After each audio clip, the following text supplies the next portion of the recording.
Damoh triple murder case update. DMSP के आश्वासन पर खुला जाम, थोड़ी देर में तीनों का अंतिम संस्कार। दमोह में हुए ट्रिपल मर्डर केस के बाद गुस्साए लोगों ने दमोह सागर सड़क पर तीनों शवों को रखकर जाम लगाया। कलेक्टर और पुलिस अधीक्षक ने मौके की नजाकत को भांपते हुए परिजन और गुस्साए लोगों के सामने पहुंचे। उन्होंने आश्वासन दिया कि सैनिक के उत्तराधिकारी को अनुकंपा दी जाएगी। मृतकों के परिजनों को मुआवजा देने के लिए प्रशासनिक कार्यवाही बढ़ा दी गई है। आरोपियों के घर बुलडोजर चलाया जाएगा। तब कहीं दमोह सागर सड़क पर लगा जाम खोला गया। तीनों मृतकों का अंतिम संस्कार थोड़ी देर में होगा। तैयारियां पूरी, भारी पुलिस बल गांव में मौजूद है। नहीं तो वो चाहिए नंबर दे, वो आप कलेक्टर का मैं कर रहा हूँ, मैं आप जनता हूँ। आप लोग बोलवा क्यों नहीं जाओगे? एसडीएम साहब को कन्वे कर रहे हैं, एसडीएम को बोला, एसडीएम कन्वे कर रहे हैं। हमें कलेक्टर साहब चाहिए, हमारी मांगे पूरी करो।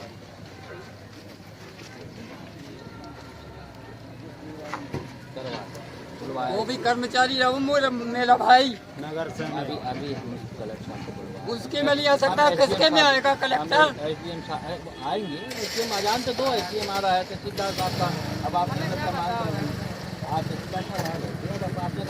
आ गए अपनी जगह है, लेकिन जब पुलिस सेव नहीं है तो आम जनता का कलेक्टर साहब को बुलाओ। आपसे जब बात हुई 2 घंटा बाद पुलिस आई, 1 घंटा आपने कहा था कि कलेक्टर साहब को बुलाओ, नहीं कहा, बुला कर तब इंतजाम करके रखते।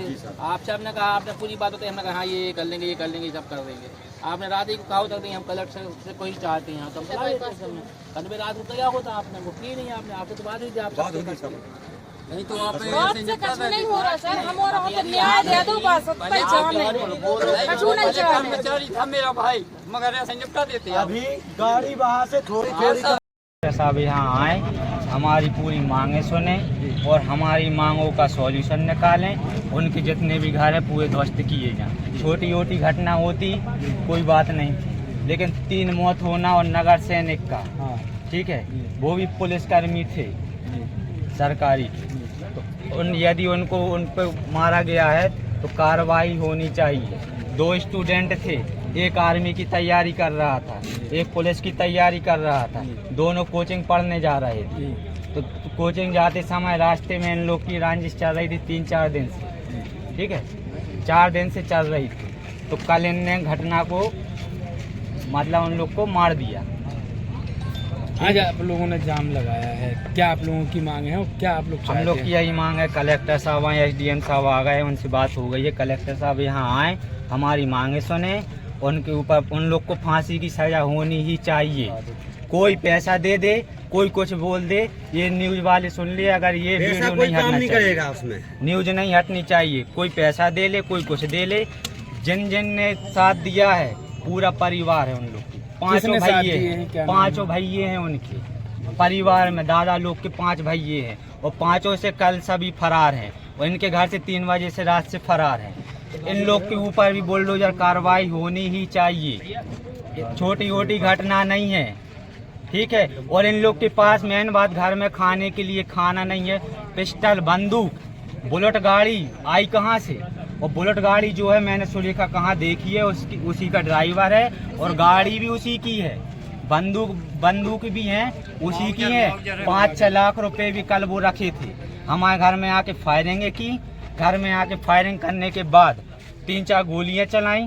मंझले चाचा थे, नहा रहे थे, उन पे भी 2 फायरिंग किया। सिस्टर थी, पीछे से कूद के जा रही थी उन लोग को देखने, जहां बाजार में इन लोग को मार दिया था, उन्हीं लोग को देख के पीछे से नदी में से आ रही थी। 3-4 फायर इसके ऊपर किए, बाजू से निकल गए। वो फायर अभी पीछे डाले हैं, उसकी अभी कोई पड़ताल नहीं। खून भी छपा है, ठीक है, खून भी छपा है। ये दीवार कूद के भागी। आप लोगों ने कोई आवेदन दिया था कि आप लोग की जान मान को नुकसान है? आवेदन दिया है एसडी साहब को, कलेक्टर साहब को, दोनों को आवेदन दिया अपनी सेफ्टी के लिए कि इन लोग के ऊपर थोड़ी कार्रवाई की जाए, इन लोग से पूछताछ की जाए कि आगे इन लोग के साथ कोई घटना ना कर।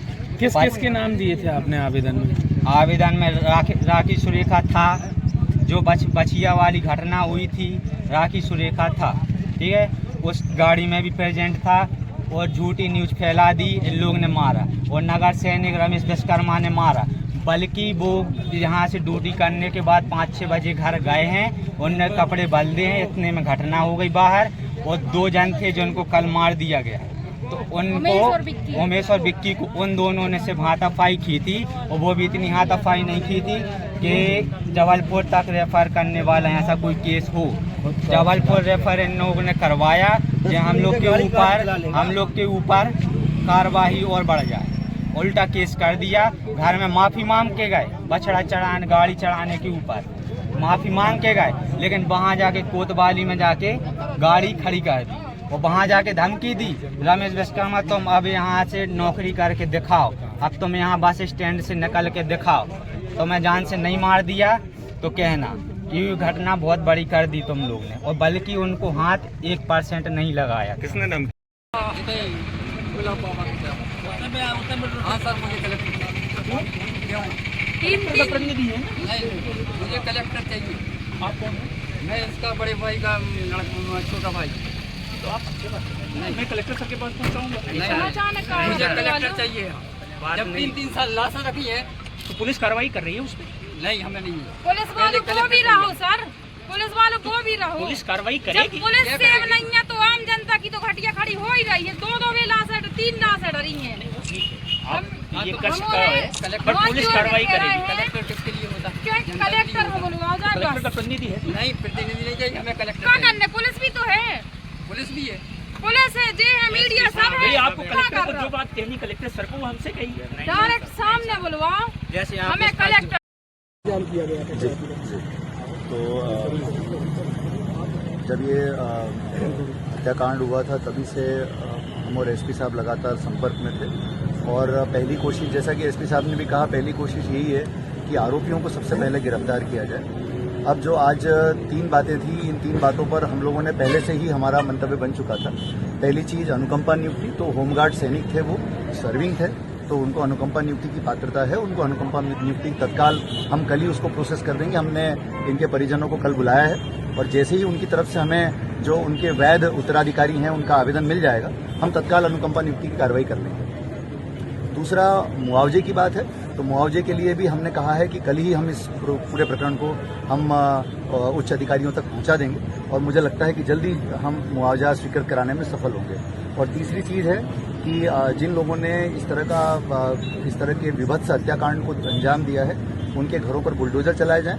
तो इस संबंध में भी पुलिस अधीक्षक से चर्चा हो गई है, वो लोग प्रकरण की गहन तफ्तीश में लगे हैं, और आरोपियों के नाम हमें मिलते से ही हम ये वाली कार्रवाई भी प्रारंभ कर देंगे। तो इन तीनों मुद्दे जो कि हमसे संबंधित हैं, हम तीनों पे तत्काल कार्रवाई करेंगे। सर लगातार जिले में अपराध बढ़ रहे हैं सर, इसको रोकने के लिए क्या? पुलिस लगातार अपना काम कर रही है, प्रयास कर रही है। आपने देखा है कि यदि कोई अपराध घटित हुआ है तो पुलिस ने लगातार तत्परता से कार्रवाई करके 24 से 36 घंटों के अंदर अपराधों को सुलझाया भी है। तो इस कारण से मुझे लगता है कि कहीं न कहीं अपराधियों में भय भी व्याप्त है, और लोगों में मतलब अपराधों पर लगाम लगाने में भी सफलता मिली है। ये जो इस तरह के मामले हैं, ये पारिवारिक रंजिश के मामले हैं, तो पुलिस इसमें भी बहुत गंभीर है, और मुझे लगता है कि जल्दी ही जो अपराधी हैं उनकी गिरफ्तारी होगी और उनके खिलाफ कड़ी कार्रवाई होगी। सर इस मामले को पारिवारिक कैसे रूप दिया जा रहा है सर? पारिवारिक मामला तो है नहीं है, पीड़ितों का स्पष्ट रूप से कहना। अब मैं वही बात कर रहा हूँ जो मुझे अभी तक देखने सुनने को मिला है। अभी डिटेल्ड इन्वेस्टिगेशन होगा तो सब चीजें दूध का दूध पानी का पानी हो जाएगी। Thank you. आज जो यहाँ पर बासा ग्राम के बाहर हाईवे पर जाम लगा हुआ है रास्ते पर, कल की जो यहाँ दुर्घटना हुई है जिसमें एक परिवार के 3 लोगों की हत्या की गई, उसके बाद जो परिवार के सदस्य थे उनकी कुछ मांगें थी जो इन्वेस्टिगेशन से लेके और मुआवजे और अनुकंपा नियुक्ति को लेकर, उसके संबंध में वो लोग प्रशासन से बात करना चाह रहे थे, और ये जाम उन्होंने इसीलिए प्रशासन को मॉनिटर करने के लिए जगाने के लिए बुलाया था। और कलेक्टर साहब की और मेरी उनके परिवार लोगों से बात हुई है, और जो भी उनकी मांगें उन्होंने मांग पत्र में लिख के दी है, हमने उनसे बोला है कि उसमें सभ्य कार्रवाई की जाएगी, और कहीं पर भी किसी प्रकार की कोई लापरवाही नहीं की जाएगी।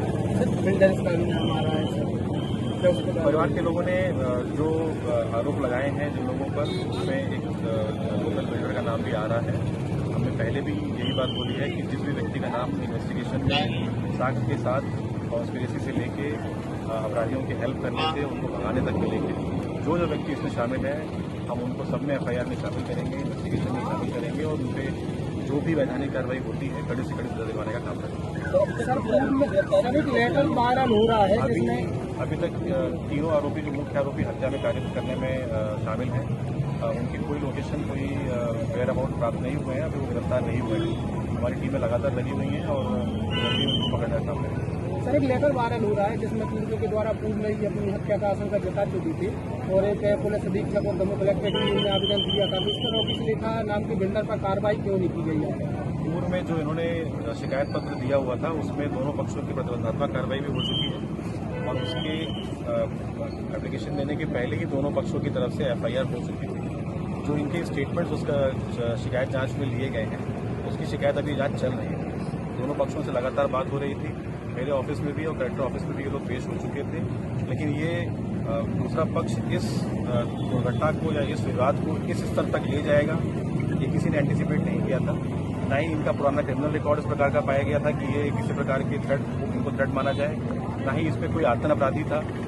दूसरी तरफ से दोनों पक्षों का ये कहना था कि दूसरा पक्ष जो है वो दबंगई कर रहा है, वो गांव में पुलिस को यूज़ कर रहा है, पुलिस को गलत तरीके से यूज़ कर रहा है, इन्वेस्टिगेशन को प्रभावित कर रहा है। तो हम उन दोनों पक्षों की लगातार जांच कर रहे थे, लेकिन ये दुर्घटना इस प्रकार से कारित होगी इसका किसी ने एंटिसिपेशन नहीं किया था।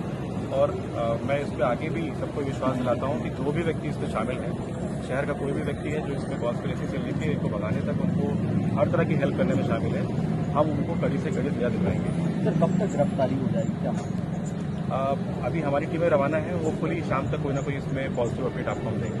सर, सुनने में आया था कि देर शाम को उनमें से जो परिजनों के द्वारा आरोप लगाए गए हैं जिनके नाम खुले गए हैं वो सागरना का चौकी में बैठे रहे, उनसे हम लोगों ने जो इंफॉर्मेशन लेनी थी, उनके खिलाफ जो एविडेंस उनसे प्राप्त करने थे या पूछताछ करनी थी, स्टेटमेंट्स लेने थे, प्राप्त कर लिए हैं। पहला फोकस इस बात पर रहेगा कि जो 3 मुख्य आरोपी हैं उनको पकड़ा जाए, उनके स्टेटमेंट्स कराए जाएँ, उनके स्टेटमेंट से जिन लोगों के नाम आते हैं उनको उस FIR में शामिल किया जाए और उसके बाद उनकी गिरफ्तारी की जाए।